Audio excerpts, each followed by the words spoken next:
Welcome to this remarkable frontier chronicle, where forgotten wisdom and unexpected generosity collide with prejudice in ways that would forever reshape the harsh landscape of territorial Arizona. Before we begin, tell us in the comments where you're listening from, and the exact time of day or night you found this story. It's always fascinating to see how far these frontier tales travel, and when they reach you. The land grant records for what would become Maricopa County show an irregular claim filed in the spring of 1881, notable not for its size, but for its position. While neighboring cattle operations secured valley bottomland with reliable creek access, one particular filing claimed a stretch of rocky upland terrain that most surveyors had dismissed as unworkable. The claimant's name appears in the territorial office ledger with unusual penmanship, as if the clerk had paused before committing it to record. Calixto Ibarra, formerly a vaquero for the defunct Coronado Ranch, now attempting his own operation with assets listed as 2 horses, 11 head of mixed cattle, and construction materials valued at $47. What made this claim peculiar was not the modest inventory, but the location itself. The track sat astride what local ranchers called the Apache Corridor, a traditional passage route used for generations by bands moving between summer and winter grounds. Conventional wisdom held that no sensible stockman would place permanent structures in such a position. The previous 3 attempts to build in that corridor had ended with abandoned foundations and departing families. Yet the county records show Ibarra not only filed the claim but immediately began construction, purchasing additional lumber from the Salt River Mill and contracting for the transport of stone from a quarry 12 miles distant. The surveyor's notes from that initial claim include an unusual marginal comment written in pencil and later partially erased. What remains legible reads, "Claimant aware of passage route. Inquired about width of corridor, not how to block it." This detail would prove significant in ways no one could have anticipated that spring. Construction records from the Guthrie Brothers lumber mill reveal an unusual order pattern throughout the summer and fall of 1881. While most ranchers purchased materials in single large shipments timed to the dry season, the Ibarra account shows small, consistent purchases spread across 7 months. Each invoice lists specific items: 12 cedar posts with bark intact, 8 lengths of seasoned pine for framing, a half barrel of mineral lime, 3 coils of soft iron wire. The mill foreman, whose daily logs survived in the territorial archives, noted that these purchases seemed designed not for rapid construction, but for methodical, almost ceremonial building. What emerged on that upland tract defied easy categorization. The main structure measured 30 feet by 18, smaller than standard homestead requirements, but its construction method drew attention from passing freighters. The walls rose not from a single foundation, but from 3 distinct stone bases, each supporting a separate section of the building. Between these sections, deliberate gaps of 3 to 4 feet remained open to the elements, covered only by removable cedar lattice panels that could be lifted away entirely. The result was a structure that could function as a single enclosed building in winter, or as a series of connected but separate spaces in warmer months. Neighboring ranchers, when they bothered to comment at all, considered it wasteful. The Territorial Stockman's Gazette from December 1881 includes a brief mention in its gossip column: "One Mexican vaquero up Corridor Way is building a house with more doors than walls, expects to winter cattle in rooms perhaps, or has confused Arizona with California seaside." The humor was dismissive, rooted in the assumption that anyone building contrary to established ranch practice was either foolish or ignorant. But the peculiarity of the structure was matched by the peculiarity of its daily operation. Freight wagon drivers using the corridor route began reporting consistent observations.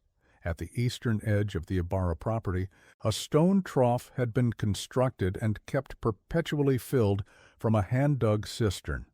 Unlike typical ranch water access, which ranchers jealously guarded for their own stock, this trough sat openly adjacent to the traditional passage route, without fence or barrier.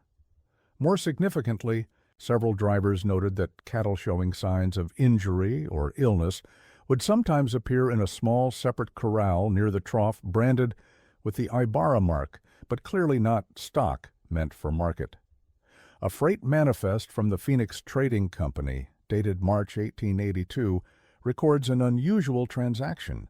Calixto Ibarra sold 3 head of cattle, noting in the bill of sale that the animals were lame and unsuited for range work. The price received was roughly 1/3 of market rate for healthy stock. What wasn't recorded in official documents but appeared in the personal diary of the trading company clerk was where those cattle had been before reaching the corral. The Mexican says they wandered in from somewhere east. Leg injuries? Probably cougar or rockfall. He didn't go looking for them, just kept them watered until they showed up at market time. The mathematics of this practice didn't favor economic survival. Maintaining water in an open trough during Arizona's dry months required constant labor. Feeding injured stock that might never recover consumed precious hay reserves. Yet the pattern continued through 1882 and into 1883, consistent enough that freight manifests began including notations about the corridor trough as a waypoint for distance measurements. Travelers began to notice something else. On 2 documented occasions, Apache groups passing through the corridor left items at the property's eastern boundary, once a bundle of tanned hides, another time 3 dressed deer carcasses hung from a cedar pole frame. Neither was accompanied by explanation or request for payment. The items simply appeared at dawn, positioned carefully at the property line, and Ibarra would retrieve them after the group had moved on. No words were exchanged. No formal arrangement existed in any legal sense. Yet the pattern suggested an understanding that operated entirely outside the territorial legal framework that governed white ranchers' relationships with indigenous peoples. This divergence from standard practice did not go unnoticed by neighboring operations. The Wilcox Ranch, which controlled the valley approach 6 miles west, maintained armed hands specifically to prevent Apache passage across their land. The Drummond brothers to the south had constructed a series of stone barriers designed to funnel any traffic away from their stock ponds.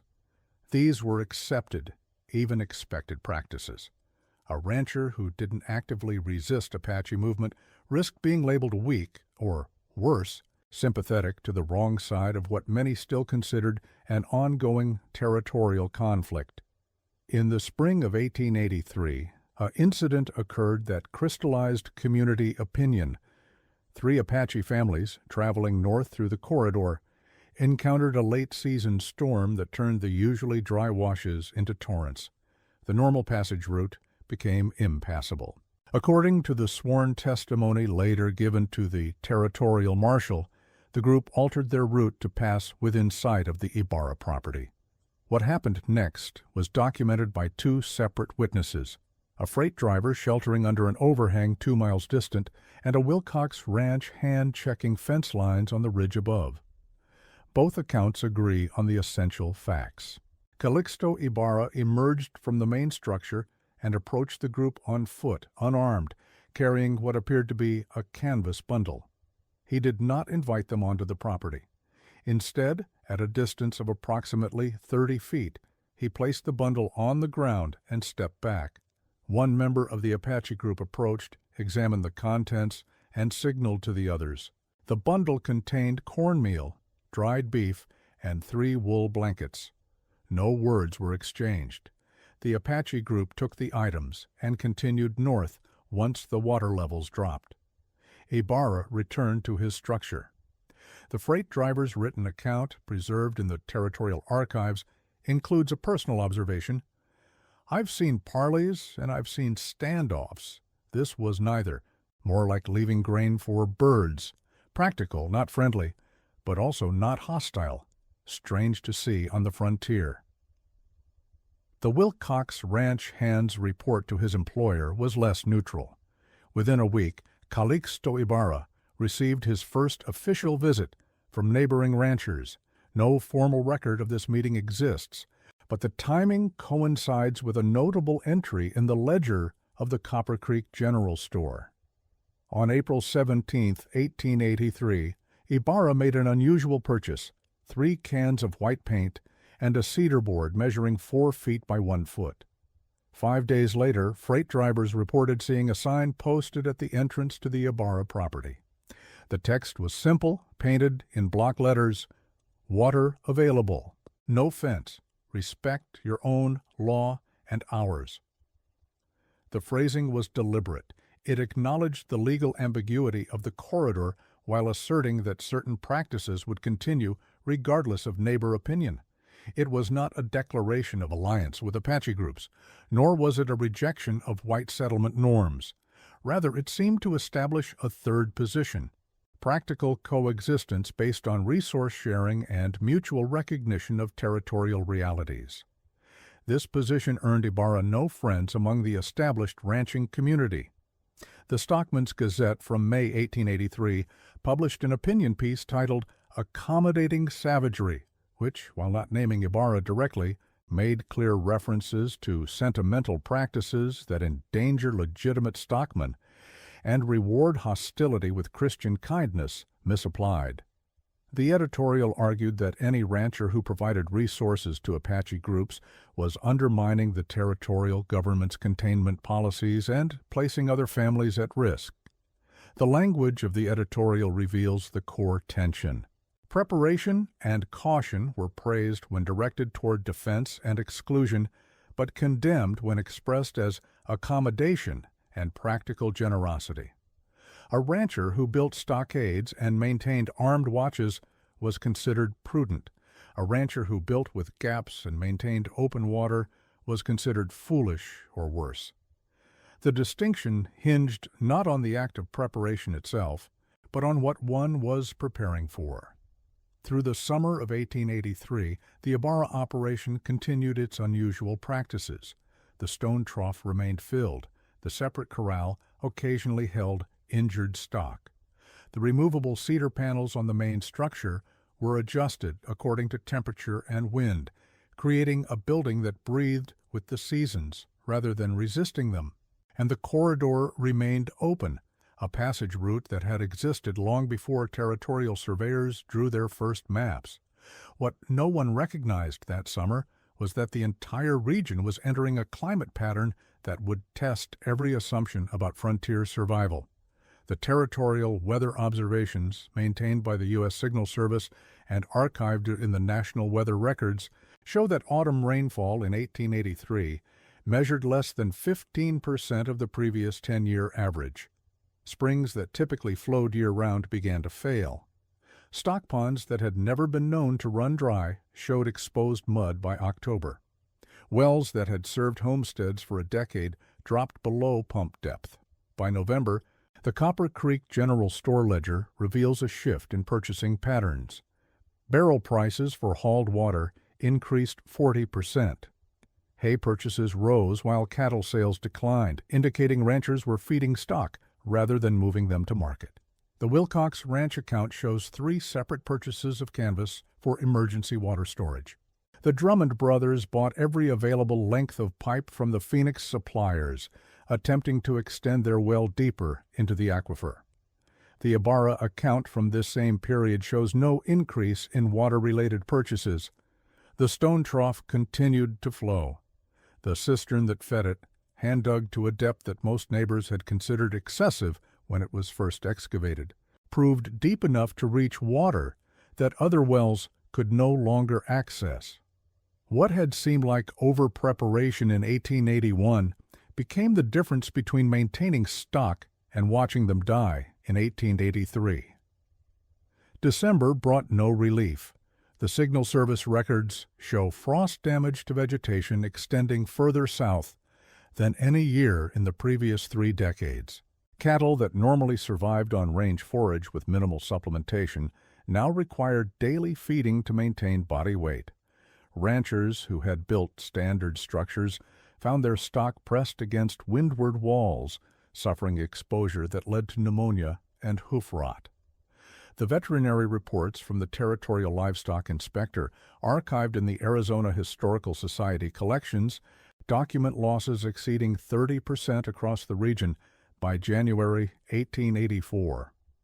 The Ibarra structure, with its removable panels and separate sections, proved adaptable in ways that solid-walled buildings were not. When temperatures dropped, the panels could be lowered and gap-sealed with the stockpiled mineral lime and straw mixture.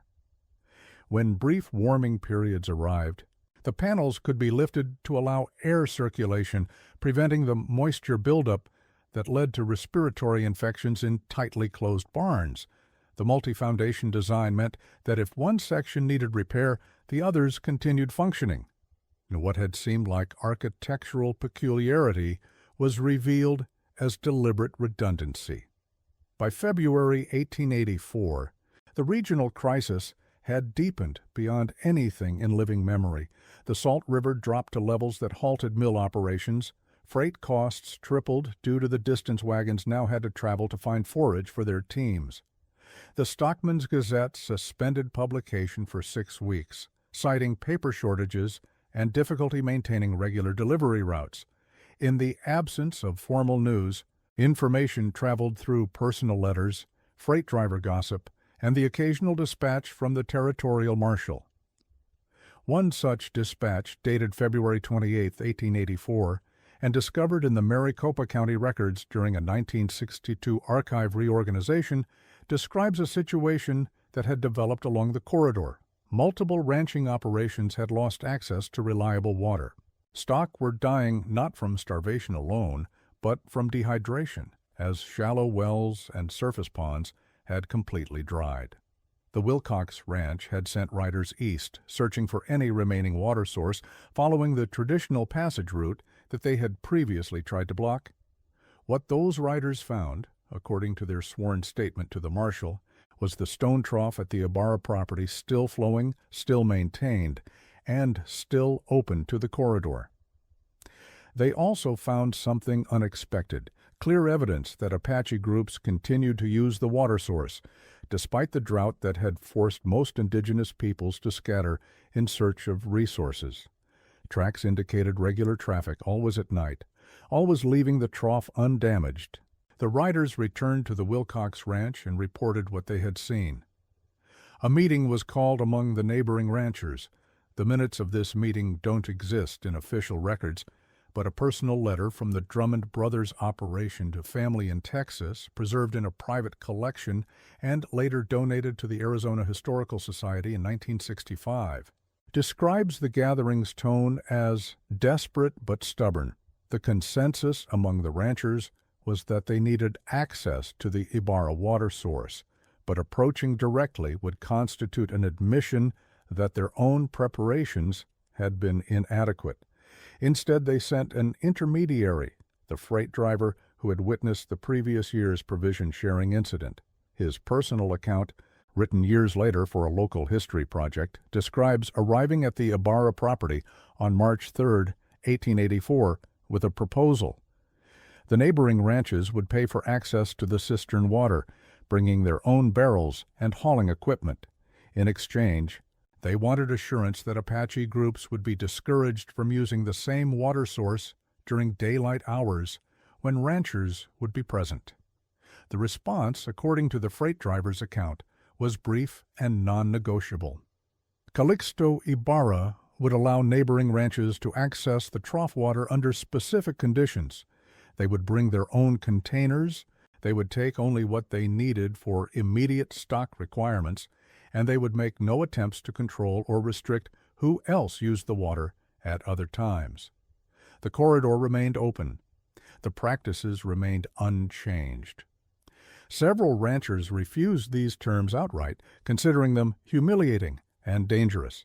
The Wilcox Ranch account ledger shows they instead contracted for emergency water hauling from Phoenix at a cost exceeding $300 per month.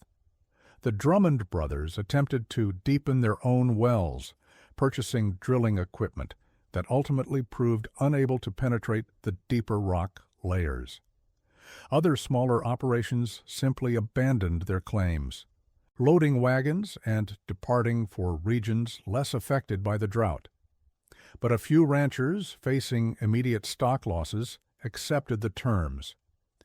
The Copper Creek General Store ledger from March 1884 shows a sudden spike in barrel purchases and an unusual note in the margin: emergency hauling arrangement, Ibarra cistern. Through the remainder of that brutal month, small groups of ranchers made the journey to the corridor property, filled their barrels in silence, and departed.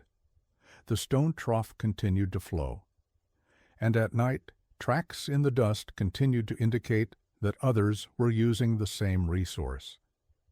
What happened in the pre-dawn hours of March 19, 1884 was witnessed by 3 separate individuals and later documented in multiple accounts. A freight driver making an early departure from Copper Creek saw them first. A rancher's wife rising to start morning fires observed them from her kitchen window.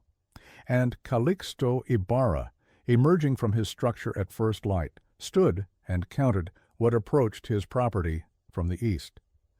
Approximately 1,000 Apache individuals, moving in coordinated groups spread across a front nearly half a mile wide, approached the corridor at dawn. They traveled on foot and horseback, carrying bundles and driving a small number of cattle and horses. The scale of the group was unprecedented for that region in 1884. Territorial policies had largely succeeded in fragmenting Apache bands into smaller, scattered groups. To see such numbers moving together suggested either a major crisis or a major purpose. The freight driver, in his subsequent statement to the territorial marshal, described his immediate assumption. "I figured a raid or war party, that many moving together, meant trouble. I positioned my wagon to run west and prayed they'd pass me by." But as dawn light improved visibility, details emerged that contradicted a raid scenario. The groups included elders and families. They moved not with the speed of a war party, but with the deliberate pace of a migration. And most significantly, they stopped at the eastern boundary of the Ibarra property and made no move to advance onto neighboring ranch lands. From that distance, spread along the corridor, they waited. The pre-dawn silence gave way to bird calls and the sound of morning wind through dry grass. No demands were shouted, no weapons were displayed prominently. They simply stood, 1,000 individuals watching one small ranch structure across a stretch of Arizona upland. Calixto Ibarra, according to all 3 witness accounts, walked forward alone and unarmed to a position roughly midway between his structure and the gathered groups. He stopped and waited. After several minutes, 3 figures detached from the larger assembly and approached to meet him. What was said in that conversation has never been recorded. The meeting lasted less than 10 minutes.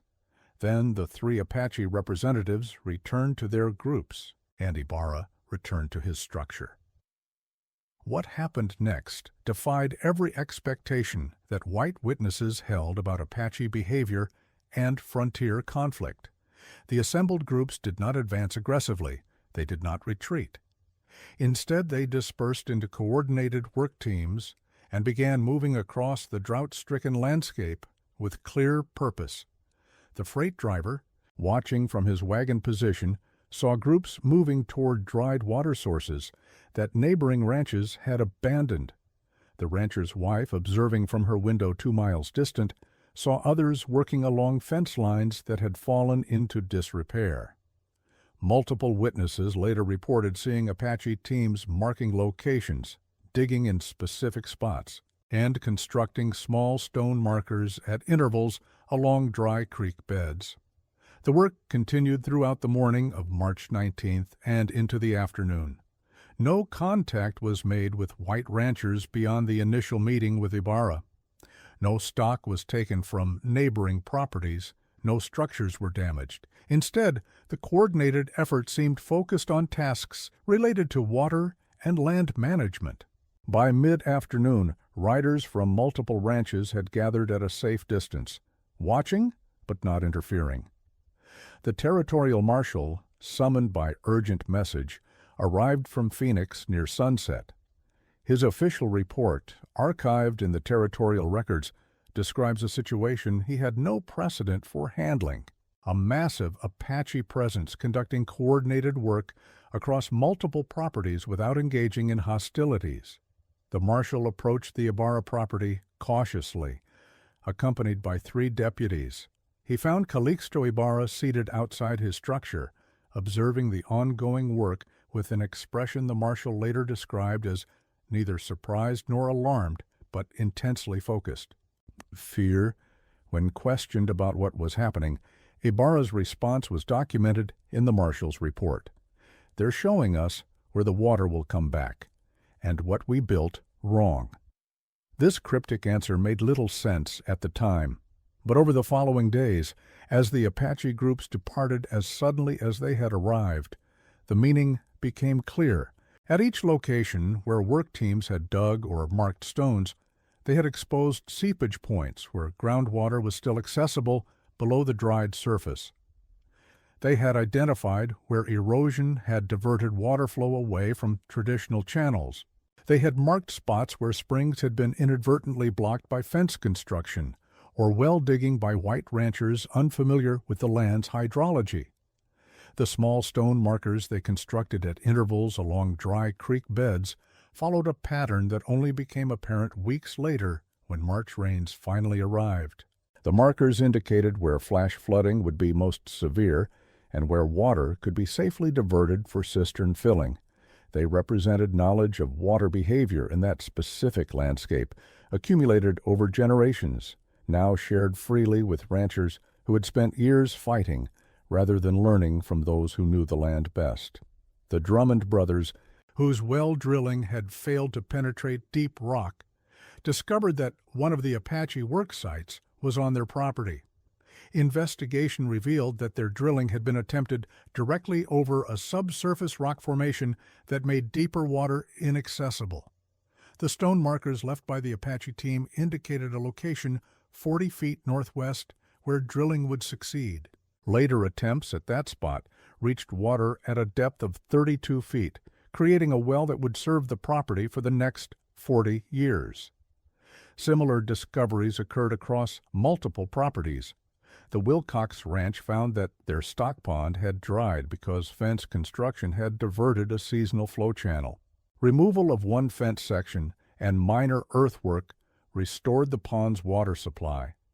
A smaller homestead discovered that their well had been positioned in a spot that would remain dry until specific weather conditions returned, and that reliable water existed just 18 feet to the south.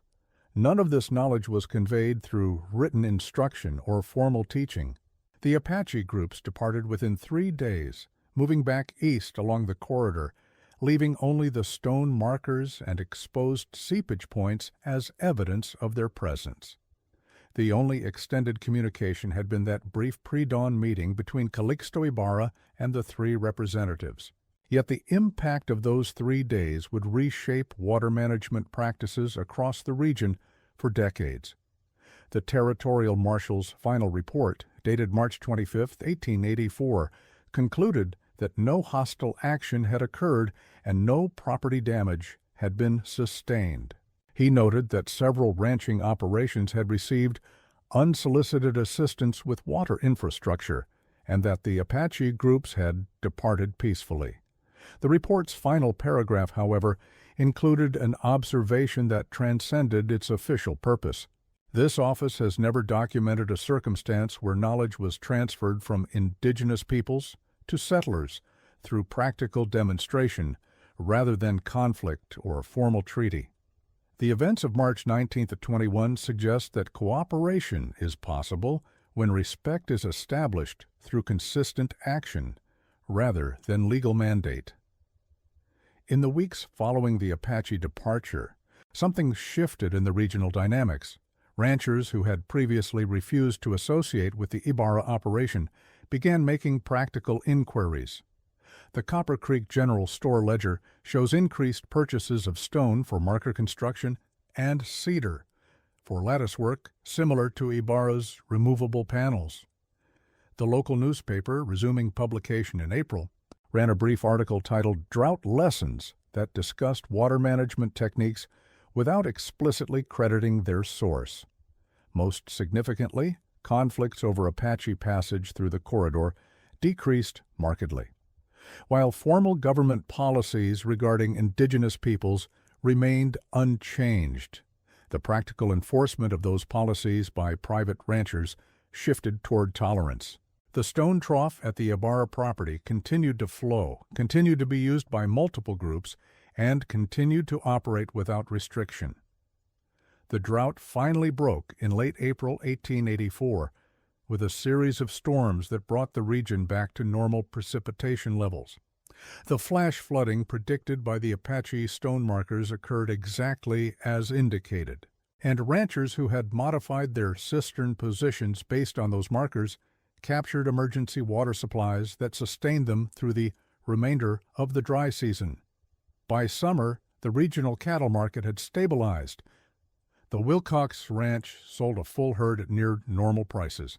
The Drummond brothers reported adequate stock survival. Smaller operations that had accepted the Ibarra water-sharing arrangement maintained sufficient livestock to rebuild their operations. Those ranchers who had refused assistance and attempted to persist through the drought with conventional methods suffered lasting economic damage. The financial records tell a stark story. Operations that adapted to the information provided by the Apache teams recovered within 18 months. Operations that maintained rigid adherence to standard practices faced extended recovery periods or complete failure. The territorial tax records from 1885-1886 show a clear pattern of foreclosures and abandoned claims concentrated among ranchers who had rejected the March 1884 assistance. In 1887, a significant administrative change occurred at the county level. New water management guidelines were issued for the region, incorporating many of the practices that had been demonstrated 3 years earlier. Wells were required to be surveyed for subsurface rock formations before drilling. Fence construction near natural water channels required county review. Seasonal flood markers became mandatory for properties in drainage areas. The guidelines didn't credit their source, but the timing and specificity of the requirements made the connection clear to anyone who had witnessed March 1884. Calixto Ibarra continued operating his ranch along the corridor until his death in 1903. The property transfer records from that year show the ranch passing to a nephew with a deed restriction requiring that the eastern trough remain functional and accessible for purposes of traditional passage and resource sharing. This restriction survived multiple subsequent property transfers and remained in the county records until the property was acquired for highway construction in 1954. The stone trough itself was preserved during construction and relocated to the Maricopa County Historical Museum, where it was displayed with a placard reading simply, "Water Trough, circa 1881, Corridor Ranch." No explanation of its significance was provided until 1967, when a local history researcher discovered the March 1884 documents in the Territorial Archives during the microfilm project that was attempting to preserve deteriorating records before they were lost entirely. That researcher, working through thousands of pages of marshal reports and territorial correspondence, found multiple references to the event but no comprehensive account. The story had been recorded in fragments. A marshal's report here, a freight driver's statement there, a personal letter in a private collection, a newspaper article that assumed readers already knew the context. Assembling these fragments required cross-referencing dates, locations, and individuals across documents that had never been intended to tell a single narrative.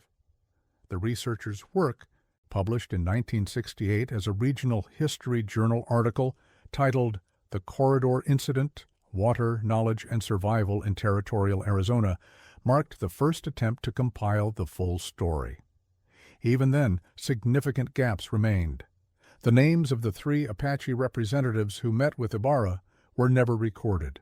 The specific instructions given during that pre-dawn meeting were never documented. The internal discussions among the Apache groups about whether to provide assistance were never witnessed by anyone outside their community. What is clear from the available evidence is that 1,000 individuals made a coordinated decision to share essential survival knowledge with a community that had largely been hostile to their presence. They did so not in response to a treaty or government directive, but in recognition of a single rancher's years of consistent, practical generosity.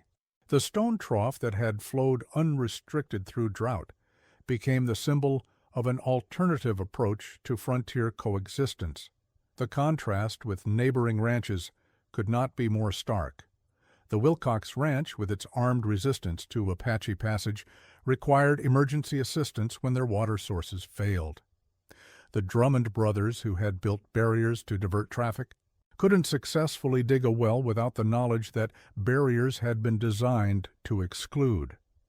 The smaller operations that maintained defensive postures suffered disproportionate losses during the crisis. Meanwhile, the single property that had prepared for cooperation rather than conflict, that had built with accommodation rather than exclusion, that had maintained open resources rather than jealously guarded ones, that property became the focal point for knowledge transfer that saved an entire region. The preparation that neighbors had mocked in 1881 proved essential in 1884. The excessive construction, the wasteful water trough, the foolish gaps in the walls, all became tools for survival when crisis arrived. This is the essential lesson that emerged from those 3 days in March 1884. Preparation on the frontier wasn't simply about stockpiling resources or building stronger defenses. It was about understanding what was truly worth preparing for. Most ranchers prepared for conflict, for theft, for exclusion. One rancher prepared for coexistence, for sharing, for the possibility that generosity might be reciprocated when it mattered most. The regional ranching community didn't uniformly embrace this lesson. Many continued operating on defensive principles, but enough adapted their practices that the character of the corridor region shifted noticeably in the years following 1884.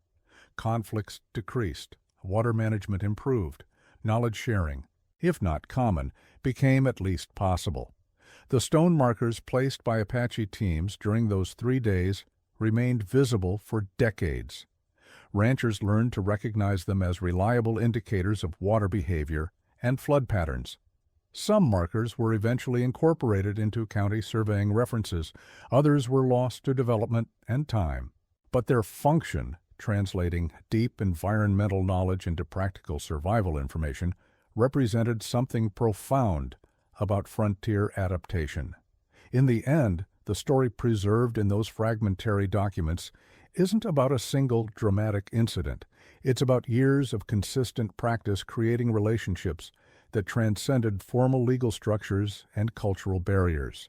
It's about preparation that looked wasteful until crisis revealed its wisdom. It's about knowledge flowing from unexpected sources to people who had assumed they had nothing to learn from those they considered adversaries. The freight driver who witnessed that dawn gathering in 1884 wrote years later a single sentence that captured the morning's essential character. "I thought I was watching the beginning of violence. Instead, I witnessed the conclusion of a years-long conversation I hadn't known was happening." That conversation had been conducted through stone troughs and open water, through injured cattle offered without expectation, through removable panels and multi-foundation construction, through respect shown consistently in small, practical actions rather than grand declarations. And when crisis came, that conversation expanded into a 3-day demonstration that one man's mocked caution had created the foundation for an entire community's survival.